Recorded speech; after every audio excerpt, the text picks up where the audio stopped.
Halo siswa kelas 10 IPS, pada video kali ini saya akan memberikan pembahasan beberapa soal dari latihan uji kompetensi 1.1 buku paket keluaran Kementerian Pendidikan dan Kebudayaan Republik Indonesia edisi revisi tahun 2016 halaman 25 dan 26. Yang perlu kalian persiapkan selain alat tulis dan kertas buram adalah sebuah kalkulator. Soal yang akan saya bahas di video ini adalah beberapa soal yang diminta pembahasannya oleh beberapa siswa baik dari kelas 10 IPS 3 maupun 10 IPS 2, yang mana siswa-siswa tersebut mewakili teman-temannya sudah mencoba untuk mengerjakan, akan tetapi belum bisa menemukan penyelesaian atau solusinya, yaitu untuk soal nomor 1B, 1F, 1G, 1H, 2E, 2F, 3F, 3G, dan 3H. Total soal yang akan kita bahas ada 9. Nah, pertama kita akan mulai pembahasan dari nomor 1 dulu. Perhatikan soal nomor 1B, 1F, 1G, dan 1H. Untuk instruksi soal di nomor 1, kita diminta menentukan nilai mutlaknya. Untuk nomor 1B dan 1F, kita akan memerlukan bantuan kalkulator. Sementara nomor 1G dan 1H, kita akan mendaya gunakan kemampuan berpikir kita untuk menarik kesimpulan berdasarkan informasi yang dapat kita ekstrak dari soal G dan H.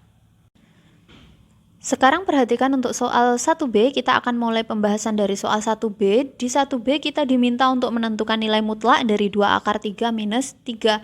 2 akar 3 merupakan bilangan real irasional, sementara negatif 3 merupakan bilangan real rasional. Di dalam matematika, khususnya struktur aljabar, himpunan bilangan real bersama dengan operasi penjumlahan perkalian itu membentuk suatu sistem atau grup yang memenuhi sifat-sifat tertentu, salah satunya adalah sifat ketertutupan.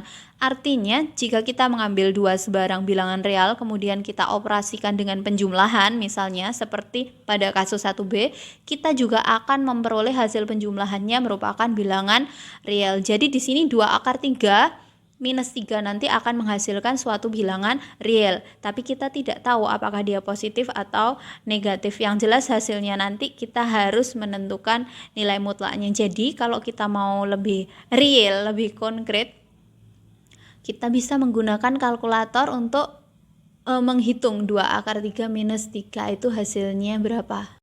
Oke, di sini saya sendiri jarang pakai kalkulator ya, jadi saya akan coba entrikan 2 akar 3 ini, kemudian saya minus 3. Jadi 2 akar 3 minus 3 itu maknanya adalah 2 dikali akar 3 ditambah negatif 3, seperti itu. Hasilnya ini tidak menghasilkan apapun. Nah, setelah saya konversi dalam bentuk desimal, ini ada hasil seperti ini. Jadi ternyata 2 akar 3 minus 3 menghasilkan bilangan positif 0,4641016151. Berdasarkan definisi nilai mutlak, jika bilangan yang kita mutlakkan positif, maka hasil nilai mutlaknya adalah bilangan positif itu sendiri. Jadi hasilnya 1B adalah ini yang tertera di sini. Tada! Selesai ya nomor 1B, hore. Oke, kalau saya tuliskan dulu di kertas buram, jadi untuk 1B, kalau kita gunakan definisi nilai mutlak, kita dapat menjabarkan dulu nilai mutlak dari 2 akar 3 minus 3, itu ada 2 kemungkinan hasilnya. Hasilnya bisa 2 akar 3 minus 3, atau negatif dari 2 akar 3 minus 3, tergantung apakah 2 akar 3-nya lebih dari atau kurang dari 3, seperti itu ya. Sekarang kita pindah ke soal yang kedua, 1F. Diperhatikan untuk 1F kita diminta untuk menentukan nilai mutlak dari 12 pangkat setengah minus 24 pangkat 3/2. Kalau kita mau langsung pakai kalkulator bisa, hasilnya nanti akan lebih real, ada bilangannya. Tapi kalau kita mau sekedar menebak juga bisa.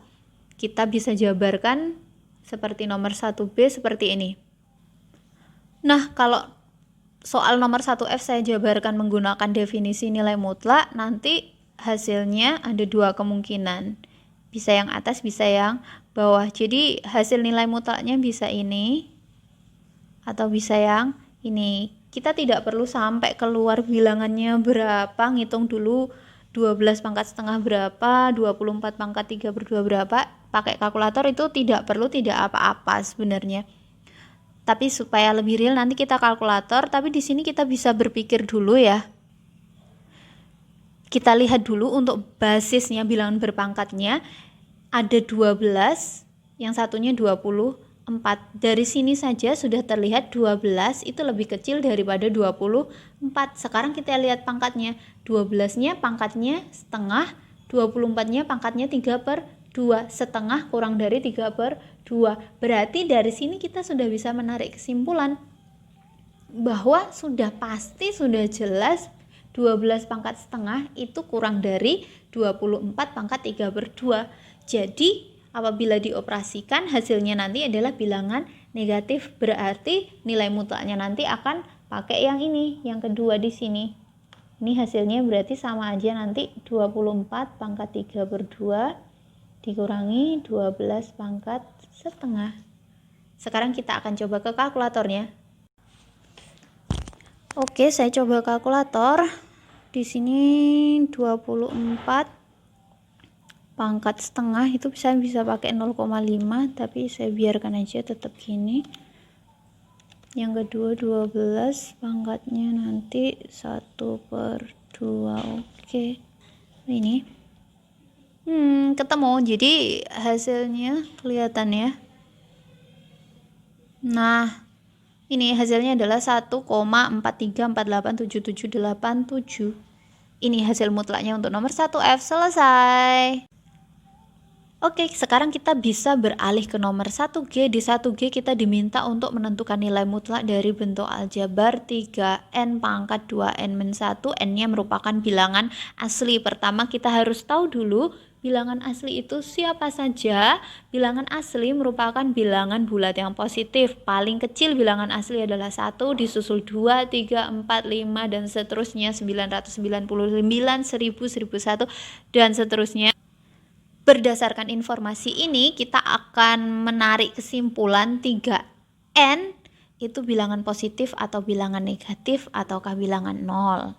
Seperti itu dulu. Nah, sekarang kita perhatikan kalau kita bertemu dengan bilangan berpangkat seperti di 1G di dalam tanda mutlaknya, kita harus perhatikan basisnya dan juga pangkatnya. Basisnya di sini 3n, pangkatnya 2n-1. Kita analisis dulu untuk basisnya 3n. 3n artinya 3 dikali n. N-nya bilangan asli, 3 bilangan asli dikali bilangan asli menghasilkan bilangan asli. Bilangan asli merupakan bilangan bulat yang positif. Jadi 3n adalah bilangan bulat positif. Sampai sini kita sebenarnya tidak perlu menganalisis lagi 2n-1 itu bilangan positif, bilangan negatif atau 0, karena ketika 3n-nya bilangan positif dipangkatkan berapapun hasilnya akan tetap bilangan positif. Jadi untuk n bilangan asli 3n pangkat 2n-1 hasilnya selalu bilangan positif. Berarti nilai mutlaknya nomor G nanti hasilnya adalah ya sudah 3n pangkat 2n-1 untuk n-nya bilangan asli. Jika saya tuliskan hasilnya seperti ini. Ini khusus n-nya bilangan asli. Nah, selesai nomor 1G. Kita bisa pindah ke nomor 1H. Oke, di nomor 1H kita diminta untuk menentukan nilai mutlak dari bentuk aljabarnya 2n-1/n+1.